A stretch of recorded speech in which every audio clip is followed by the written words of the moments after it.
No more acid before we...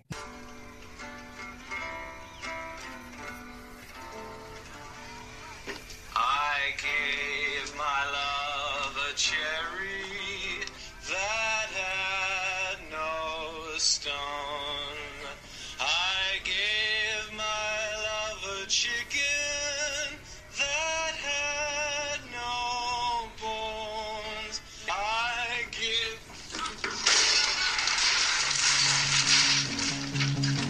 Sorry.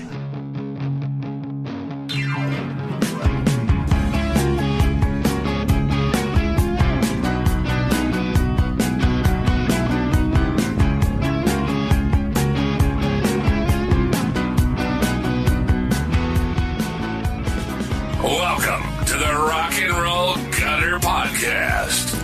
Music from the wrong side of the tracks. This is a show that drags you through the gritty alleys of sleaze rock, gutter glam, and all forms of dirty rock and roll.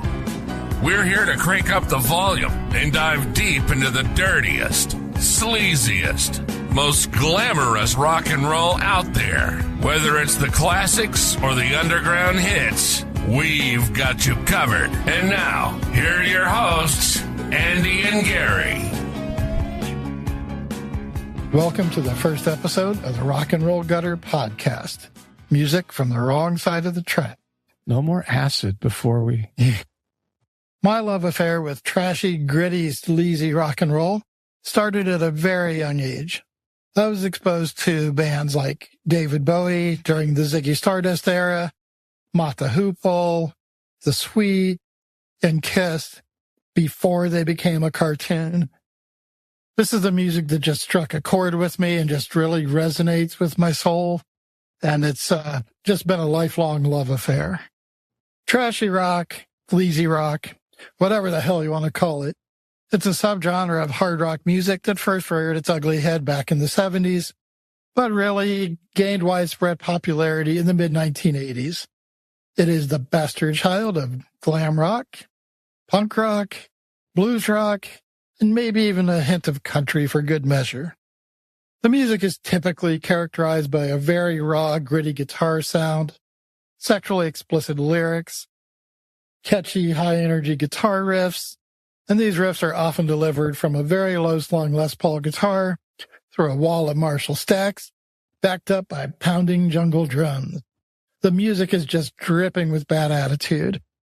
And speaking of attitude and image played a huge role in the development of the trash rock genre, and it was equally as important as the music that was played. Taking its cues from the English mop tops of the early 70s, shag haircuts reminiscent of early Rod Stewart, Keith Richards, and the Faces, they became hip once again, and suddenly the bedhead look actually became a thing. And then you throw into the mix an array of jewelry, bangles, scarves, vests, leather, makeup, and sometimes excessively flamboyant colors or fabric patterns in crushed velvet. All these became part of the required uniform. Kind of a combination of a pirate, gypsy, psychedelic mid-70s era Keith Richards. And if you had that look, well, then you pretty much had the look. Sometimes band members were chosen just as much for their look as for their musical abilities. Gotta look good on stage.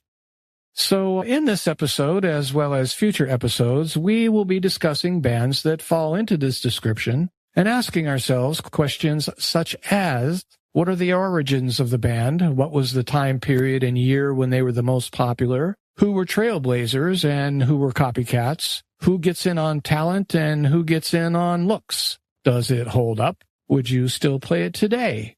Are they remembered fondly or are they forgotten to time? Are any members still living? And do they have a full set of hair? Interested minds want to know. So these are a few of the guidelines we hope to go by, along with the freedom to discuss bands that may straddle the line between genres, as it's sometimes unavoidable. For example, the band Hanoi Rocks can fit into multiple genres, so we aren't limiting ourselves to defining them as trash rock only, and hope that we can find similarities in the various bands we hope to discuss on our podcasts, A few of our trashy requirements are aggressive, gritty, guitar-driven music. Usually played at or below knee level with a Les Paul guitar accompanied with a snotty, arrogant attitude and a perpetual sneer. Lyrical content focused on sex, drugs, and rock and roll. That may be the holy trinity for all songwriters ever born. Is there anything else worth writing about other than sex, drugs, and rock and roll? Well, maybe cars, maybe. And memorable songs with catchy hooks. Don't bore us. Get to the chorus. It's all about the hook and a catchy chorus. And are you still humming that chorus when the song is over? And your band must have the correct look. Again, mix 1 part Johnny Depp's Jack Sparrow with 1 part Steven Tyler. Add a London Choir Boys spike do-rag on your head with a dash of suit vests with no shirt.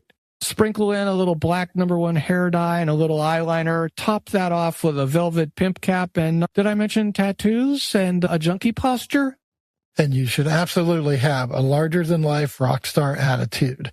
You know, people who talk the talk but also walk the walk. When was the last time you drove your car into a swimming pool? When was the last time you went on a double date with Jerry Lee Lewis? Who had legendary behavior, good or bad? Who's legendary for still being alive? Who had the last laugh? And your band must have an interesting backstory. Rags to riches. There's only one ramen to go around.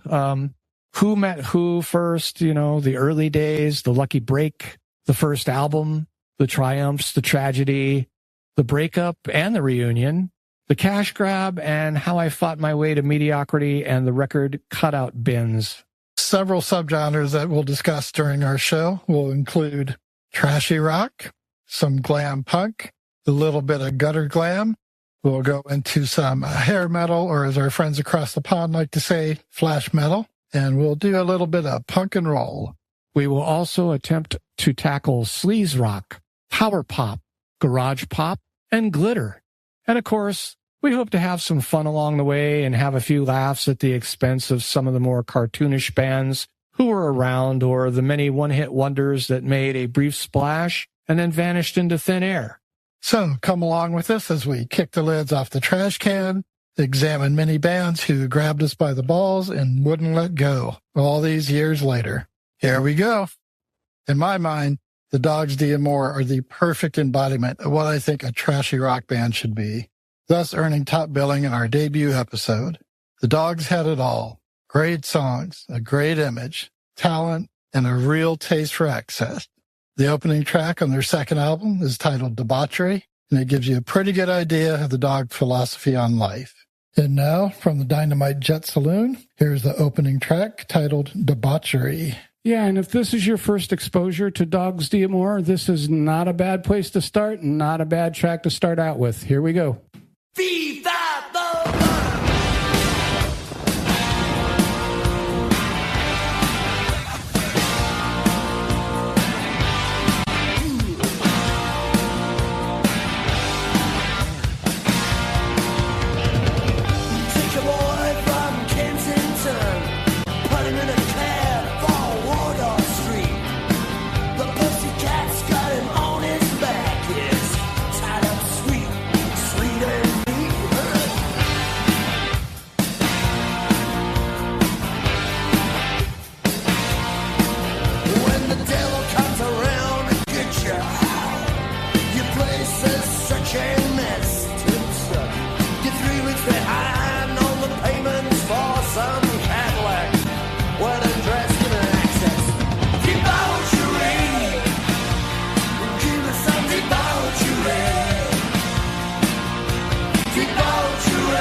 My first exposure to the Dogs was a full-page ad in Rip magazine announcing the release of the new album in the Dynamite Jet Saloon. Something about the advertisement told me I was really going to like this band. And right around this time, MTV started playing the video for I Don't Want You to Go. And once I saw the video, heard the song, I knew I had to go out and grab this album. Gary, do you remember your introduction to the Dogs? I think it was something similar along the lines of seeing a print ad or a small article somewhere, possibly in Metal Edge, Rip, one of those magazines that were popular on the newsstand back in the day. Something about their look appealed to me. Popular at the time, the pirate, biker, gypsy look and the blue-black hair and the shag cuts and everything. Image grabbed me first, and I immediately went out after reading the blurb and purchased Dynamite Jet Saloon on a cassette copy, which I still have to this day. So I think that's how I was introduced to the band. I think that kind of sums them up pretty good. Yeah, pretty much. A lot of bandanas, a lot of dangly things. Dangly things were good there. Floral print, borderline on the women's blouses, black vests, cowboy boots that have seen way better days. All attributed to the look. And I don't know, I was a sucker for that back in the day. Same. The Dogs' second album, In the Dynamite Jet Saloon, is as perfect a slab of trashy, sleazy rock and roll as you could ever ask for. It incorporates touches of blues rock, some glam punk, even a little bit of country thrown in there. And the band managed to set themselves apart from the many hair metal bands that were clogging MTV at the time. The band married the sounds of 70s Rolling Stones, The Faces, maybe some Hanoi Rocks, with thoughtful and romantic lyrics written by singer-guitarist Tyler J. Pallas, who seems to think of himself as rock and roll's answer to Charles Bukowski. Yeah, there's a fascination with alcohol that runs a lot through his lyrics, and downtrodden, I wouldn't necessarily say sad, but seen better days, woe is me kind of a thing. I remember seeing an interview on a VHS cassette, maybe Hard and Heavy, whatever that series was back in the day, where they go to interview this Tyler guy, and he opens up the door, and I don't know if it was staged for effect or if it was a real-life situation. And if it was, it's pretty sad. But if there was one empty alcohol bottle, there had to be at least 300, 400 in this little tiny kitchen that he was conducting this interview in. So that seems to be a big thing for this band back in the day, is working that into all their lyrics as well. And Dynamite, in my opinion, is easily the Dogs' best album. They have such great songs as I Don't Want You to Go, How Come It Never Rained, Debauchery, Last Bandit, Billy Two Rivers. The list just goes on and on. Yeah, you know, it grabbed me from the start with the title track Debauchery, and then just continued on. And I kind of like some of the obviously English version of country overtones that are on this thing. Very twangy, very, you know, gritty, very low slung kind of a thing. And yeah, I was really on board.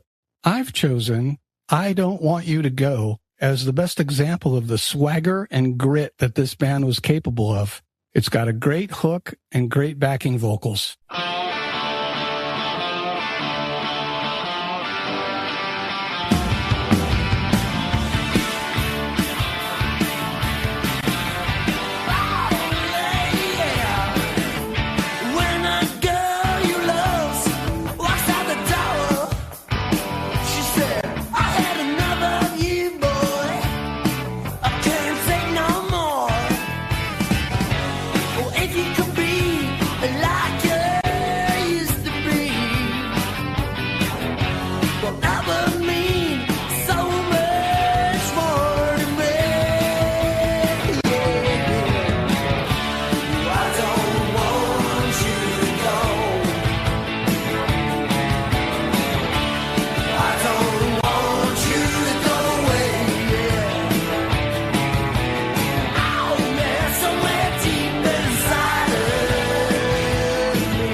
Tyler has this very distinctive, I guess you would call rasp to his voice, sometime to his detriment. I think sometimes he might use it for effect too much, but that's also a great selling point to a sleazy, trashy rock band, is the amount of grit that one can convey in your voice, either to show you just how real he is or how much the vocal melodies and words mean to him on any given track.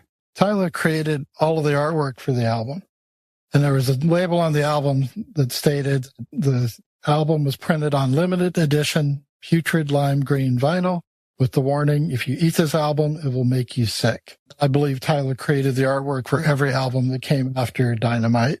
Very distinctive album covers, each and every one, and very talented artist if you like this type of artwork. Very involved and obviously multi-talented, but yeah, very different style of animation that seems to work for the band. The classic lineup of the Dogs was made up of Tyler J. Pallas on vocals and guitar, and Bam Bam on drums, because everywhere in the world there's a drummer named Bam Bam, and Joe Dog Almeida on guitar and vocals, and Stephen James Ballmer on bass and saxophone. They all had a distinct look, but it melded and welded together successfully. Each one of them a distinctive style, but unruly mob, a gang of all togetherness, if you will. As a group, they look pretty damn good and pretty rockin'. This lineup produced several releases in their heyday, including Dynamite Jet Saloon in 1988. Errol Flynn was released in 1989, and Straight was released in 1990. More Uncharted Heights of Disgrace, I don't have the date for that one. But in 1989, they also released A Graveyard of Empty Bottles, which was the band's highest ever charting album in the UK, which made it all the way to number 16. And then they also had this single, Satellite Kid, which reached the number 26 spot on the UK single chart. And here is Satellite Kid from the Errol Flynn album. This embodies the best qualities we find in Dogs D'Amour, with raspy vocals, stonesy acoustic and electric guitars, dodgy backing vocals, loose but tight performances, and some country overtones just for good measure.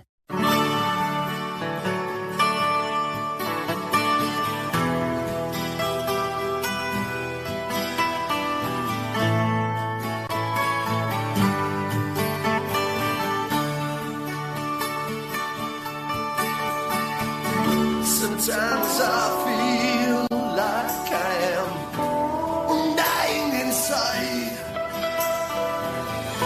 Love is like smoke, it disappears through the night.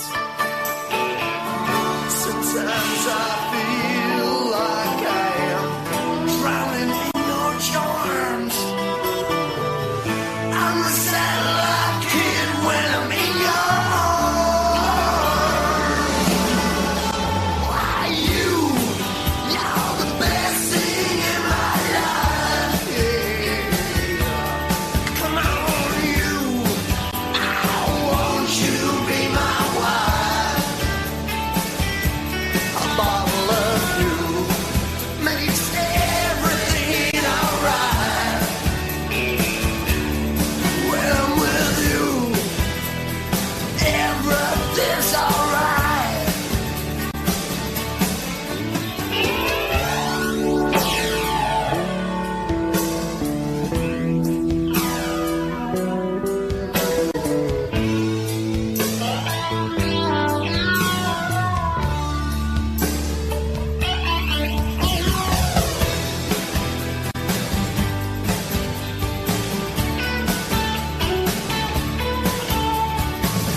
We understand that they had a debut album back in the day, but we're trying to, I guess we're picking it up from Dynamite Jet Saloon on, because it refers mostly to the classic lineup that most people are familiar with. And the first album it's a little rougher on the edges, and Dynamite really, like everything, came together for the band in that album. Very uncharacteristic shows. I believe a lot of mayhem, and that directly resulted from Tyla's demeanor and alcohol consumption on any given show. So you never knew what kind of show you were going to get, I guess. And that was part of their legend and part of their charm. And then given the chaotic nature of the band, the Dogs imploded in classic dog style on stage at the Florentine Gardens in 1991. Tyler taken to slicing himself on stage a la Iggy Pop, and apparently on this occasion he cut himself too deeply and comes back out to continue the song. You can see blood pouring down his chest, and he passes out, only to be carried off stage by the roadies. And out of frustration, you can see Bam smashing his drum kit. This would herald the end of the Dogs' classic lineup for a very long time. Gone but not forgotten. Listening to a podcast in which Bam was interviewed at length, he mentioned that they had one tour of the United States, and that was in 1989, and it was supporting Mother Love Bone, who was still active, and Andrew Wood was still alive. I remember seeing an ad in our local Phoenix newspaper, the Free Rag, that advertises all the music venues and shows upcoming, and saw that they were coming. And it was at a little club that was not known primarily for hosting rock acts. It wasn't one of the venues that was popular and well known. It was a little one-off place that may have operated as a restaurant during daytime hours. Anyways, I was fortunate enough to see them and actually buy a shirt from the merch table, see them up close and personal touring Dynamite Jet Saloon. And then I later found out that I guess that's the only time that they ever made it to the States. I could be wrong, but from what I understand, that was their one and only shot. So the Dogs did reunite briefly in the year 2000 and were able to hold it together for a short time. This lineup consisted of Tyla, Joe Dog, Bam, and Bam's wife, Cher Ross of Vixen fame. This lineup released an album, Happy Ever After, as well as a fan club-only release titled Seconds. However, this lineup, like all Dog lineups, didn't live very long. I did find it interesting in that interview with Bam that he mentioned that there was such a backlash against everything 80s hair metal that they couldn't introduce Cher on stage as being part of Vixen without there being some sort of negative effects to it. The crowd didn't take to it very well. Yeah, I guess then in later 2012, the classic lineup announced a Dogs D'Amour reunion show at London's Borderline Club as part of a fundraiser for their longtime friend and one-time drummer of the band, Paul Hornby. Because the show sold out, the band added another show at the Borderline in February, as well as a few other shows across the UK and Spain. After the 2013 reunion, Tyler put out a statement declaring that he would not be appearing under the name Dogs D'Amour. However, he did perform as Tyla's Dogs D'Amour. And a lineup, that's a big difference there, in terms of, monetary and legalities go, And that lineup as Tyla's Dogs D'Amour did not include any members of the classic lineup. So now I guess it's, one original member and hired guns, but they still continue to be popular and proliferate for a big chunk of time after that. It's often difficult to track Tyla's many post-Dogs projects, but he recently released an album under the name The Ballad Mongrels, working with Maddie James Cassidy. And Tyla and Spike from the Choir Boys seem to be thick as thieves, have released music and performed live under the name of Spike and Tyla's Hot Knives. Just in time for COVID, Joe Dog released an album for the project, Joe Dog and Paul Black, Sonic Boom, which featured former LA Guns lead singer Paul Black. A lot of formers. Yes. Hey, you want to start a band? Well, okay. Formerly of. Yes. Bam had a power pop-ish outfit called Bubble that he created with his wife, Cher. According to a Facebook post I saw, Bam and Cher were also working with the Midnight Devils on their new album. Not much can be found on bassist Stephen James. Aside from the Dogs, he was listed as being a part of the band The Black Bullets, and he appears to own a guitar shop in England these days. And probably made way more money in the guitar shop than he ever did in the Dogs. Probably. In current Dogs-related news, in late 2023, Tyler re-released the Dogs album When Bastards Go to Hell on vinyl for the very first time. Tyler has performed several shows as Tyla's Dogs D'Amour and calls those shows Cocktails and Dogtails. No mention of the classic lineup being involved in that as well. And then now in 2024, Tyler is releasing a solo album, Blue Blood, Black Heart. And recently I received an email stating that Tyler is releasing an album called Classical Dogs. Which is kind of unusual in the fact that Classical Dogs is a brand new 2-disc set featuring classical string quartet versions of 10 of Tyler's finest Dogs D'Amour compositions. And I guess the arrangements were scored and performed by Rick Evans, who is the viola player of the BBC Scottish Symphony Orchestra, and he accompanies Tyler's signature vocal and acoustic guitar. It's, interesting would be a word to describe it. I'm not going to say yay or no up to the individual, but it's a unique concept and a way to keep some of that music alive. So there you go. That's an interesting take on it, but maybe not everybody's taste, I would say. Now, we don't want to give short shift to the people that were in the band prior to the classic lineup. Again, as we painfully repeat ourselves, the classic lineup seems to be the most popular and of what fans would consider to be the Dogs D'Amour. But here's a few people that were in the band over the years just to make this complete and give them the credit where credit is due. Andy? Dave Cusworth was guitar and backing vocals, and he's also known for the Jacobites and the Headhunters. Bounty Hunters. It's okay. Bounty Hunters, Dave Cusworth, if you don't know them, you should look them up. It's along the lines of everything we're talking about right here. And Paul Hornby on drums. And one of my favorite bass players, Dave Tragona. He was known also for Sham 69, Lords of the New Church, Cherry Bombs, Kill City Dragons, I believe. Wow, quite a resume. Yeah.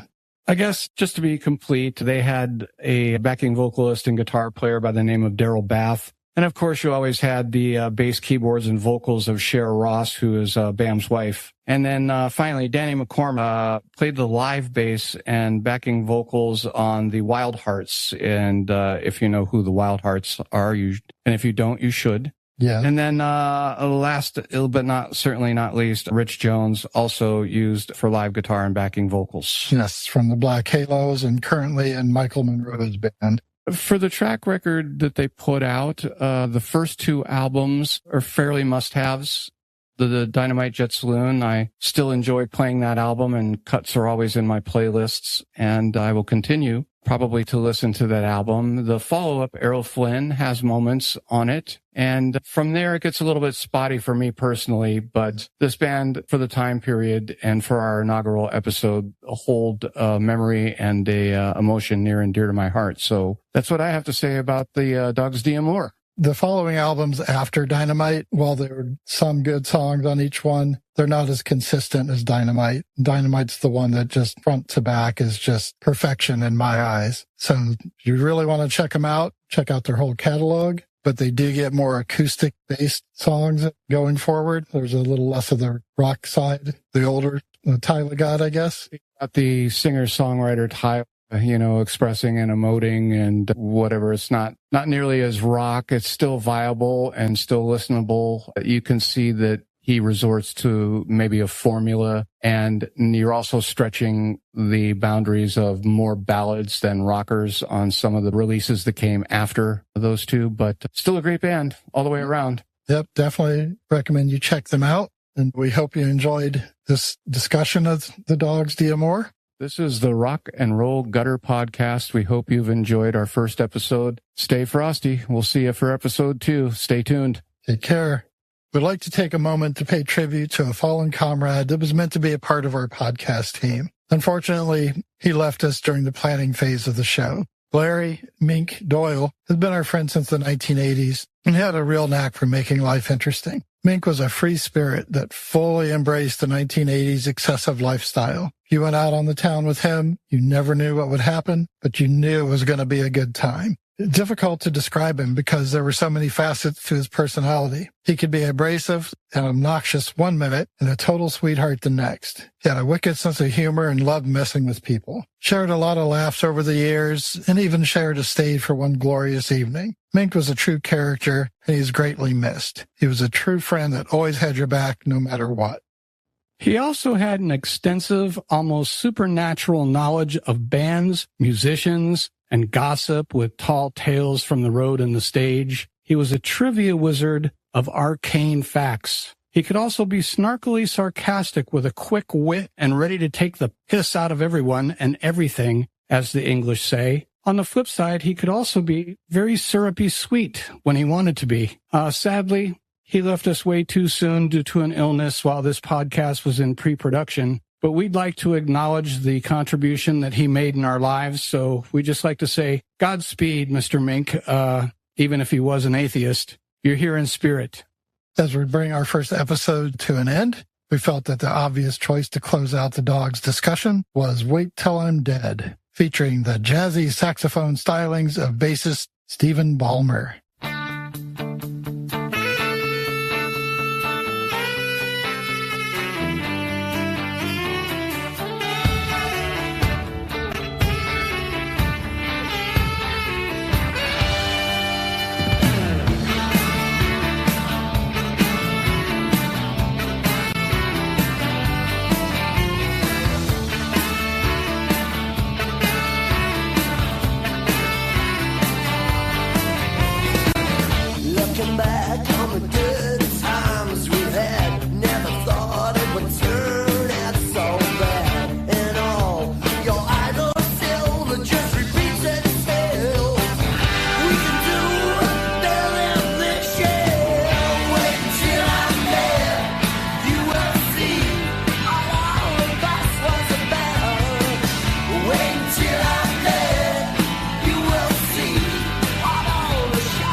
Stories of his past. He's just banging his head against a wall that wouldn't break until it's much too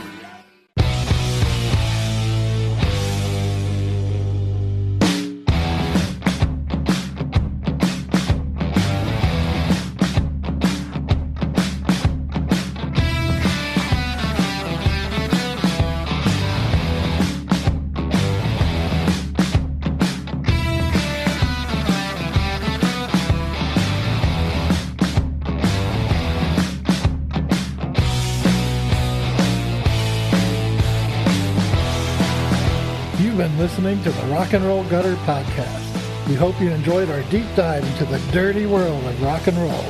If you did, please consider subscribing and leaving us a review on your favorite podcast platform.